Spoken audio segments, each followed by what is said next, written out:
But ಅವ್ರು city Ravi ಹೇಳ್ತಾರೆ sir 700 ಕೋಟಿ ಬಾಕಿ ಉಳ್ಕೊಂಡಿದೆ.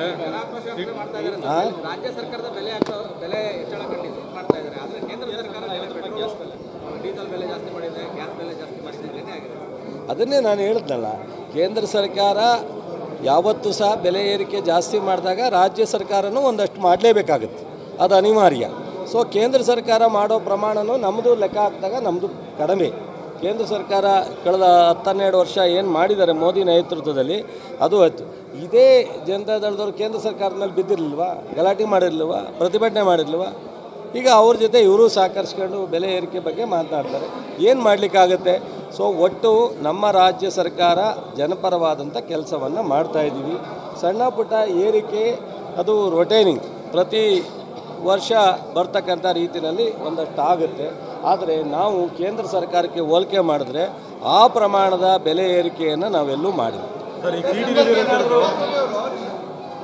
ಇದೊಂದು ಹೇಳ್ಬಿಟ್ಟು ಇದೊಂದು ಏನು ಸಿಟಿ ರವಿಯವರು 700 ಕೋಟಿನ ಬಾಕಿ ಉಳ್ಕೊಂಡಿದ್ದಾರೆ ಅಂತ ಹೇಳ್ತಾ ಇದ್ದಾರೆ, ಆರೋಪ ಮಾಡಿದ್ದಾರೆ.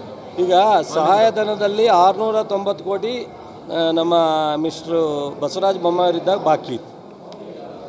2 ಲಕ್ಷ ಕೋಟಿ ಅಭಿವೃದ್ಧಿನಲ್ಲಿ ಬಾಕಿ ಉಳಿಸೋದು ಅದೆಲ್ಲ ಗೊತ್ತಿದೆಯಲ್ಲ. ಸಿಟಿ ರವಿ ಅಷ್ಟೊಂದು ಮಾತಾಡೋರಿಗೆ ಇದೆಲ್ಲ ಮಾಹಿತಿ ಇಲ್ವಾ?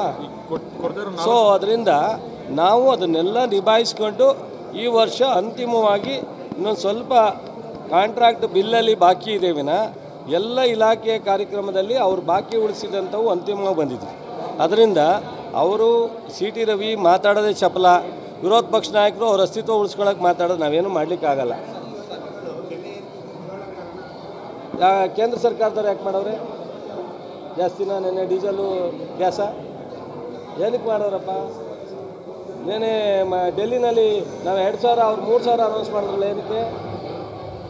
ನೋಡಿ, ಇಲ್ಲಿ ಆಡಳಿತ, ಅಭಿವೃದ್ಧಿ, ಜನಪರ ಕಾರ್ಯಕ್ರಮ ಎಲ್ಲವೂ ಒಂದಕ್ಕೊಂದು ಜೋಡಣೆ ಇರುತ್ತೆ.